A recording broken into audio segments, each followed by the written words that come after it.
Hello दोस्तों, आज फिर आपका दोस्त नूतन एक नए टॉपिक के साथ आपके सामने। दोस्तों, बीच में कुछ गैप हो गई, उसके लिए मैं आपको तहे दिल से क्षमा मांगता हूँ। दोस्तों, जैसे कि मैंने बताया, आज का टॉपिक है संस्कार कैसे बनते हैं। हाँ दोस्तों, बिल्कुल सही सुन रहे हैं आप कि संस्कार कैसे बनते हैं।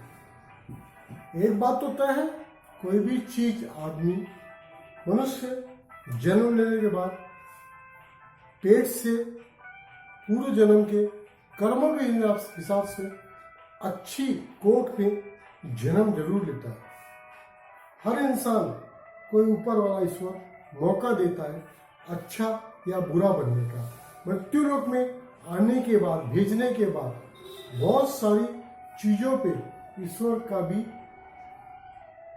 अधिकार नहीं रहता। कर्मों की करने की पूर्णतः से स्वाधीनता हर मनुष्य को अपने मृत्यु लोक में आने के बाद प्राप्त हो जाती है, और वह अपने कर्मों के हिसाब से, पिछले कर्मों के हिसाब से बने हुए भाग्यों को समझते हुए मिली हुई परिस्थितियों के अनुसार जीवन जीते चले जाता है। अब दोस्तों, सवाल उठता ये है कि बच्चों में संस्कार ये कैसे बनते हैं।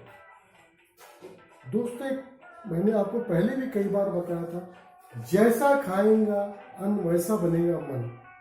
हाँ दोस्तों, मेरा कहने का तात्पर्य यह है कि जैसा मनुष्य नीति अनीति से कमा के अपने घर का भरण पोषण करने के लिए जो भी अन्न अपने परिवार को, अपने बच्चों को मुहैया कराता है, उसी तरीके से उस अन्न को खाके जिस तरह से नीति अनीति का कमाया हुआ धन से वो अन्न भोजन जिस तरह से तैयार होता है, वैसा ही मन मतलब मनुष्य की चित्त, बच्चे की चित्त का वैसा ही धारण होते चले जाता है। और दोस्तों, इसमें कहने का तात्पर्य यह है कि संस्कारित बच्चा होने के लिए घर में सब कुछ संस्कारित होना चाहिए। पहली बात तो माता पिता की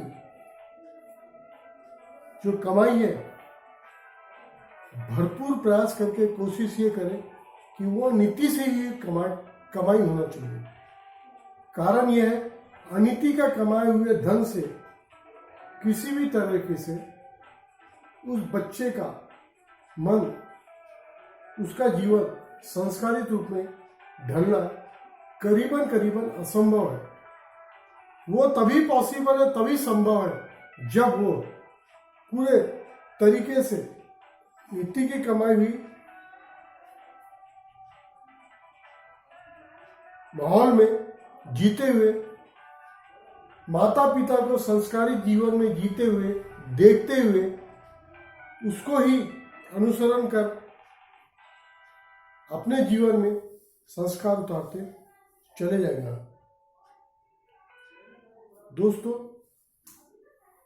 थोड़ा सा सुनने में कुछ जगह मेरी लय टूटी है, लेकिन दोस्तों इसको एक लयबद्ध तरीके में मैं समझाना भी चाहूं तो संभव नहीं है। कारण यह है कि संस्कार चंद दिनों की, चंद समय के अंदर तुरंत नहीं बनाए जा सकते। बच्चा जन्म लेता है, जन्म लेने के बाद पूरा बचपना जिस तरह से बिताते हुए चले जाता है, जो देखेगा उसका ही अनुसरण करेगा। दोस्तों, यदि सब कुछ अच्छा वातावरण में वो देखेगा तो उसी वातावरण को सीखते हुए, उसी वातावरण में ढलते हुए चले जाएगा। इसलिए कई बार बोला जाता है कि यार देखो तो फलाने घर का बच्चा कितना संस्कारित है।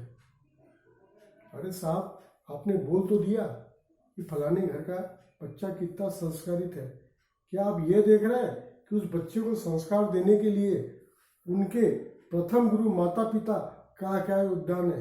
हाँ दोस्तों, सबसे बड़ा रोल बच्चे को डेवलप करने के लिए, संस्कार देने के लिए, संस्कारी जीवन अपनाने के लिए पूरा योगदान सिर्फ और सिर्फ माता पिता का ही रहता है।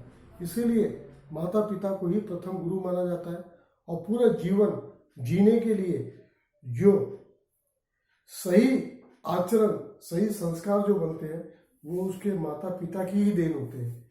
उनका ही त्याग रहता है, उन्हीं का सेक्रीफाइस रहता है कि वो अपने को, बच्चे को जीवन, अच्छा जीवन देने के लिए खुद का एक अनुशासित और संस्कारित जीवन जीते हैं और उसका अनुसरण तभी उसका बच्चा कर पाता है। दोस्तों, आज का टॉपिक मैं यहीं पर विराम लेता हूँ। टॉपिक था संस्कार कैसे बनते हैं और मैंने बहुत कुछ तरीके से स्पष्ट करने की मैंने कोशिश किया हूँ। दोस्तों, इसी तरह मेरे साथ आप बने रहें। मेरे टॉपिक में हर बार कुछ नयापन रहेगा। मैं नहीं चाहता किसी भी टॉपिक की बार बार कोई रिपीटिशन हो और आपको पुरानी चीज मैं रिपीटिंग तरीके सुनाऊं।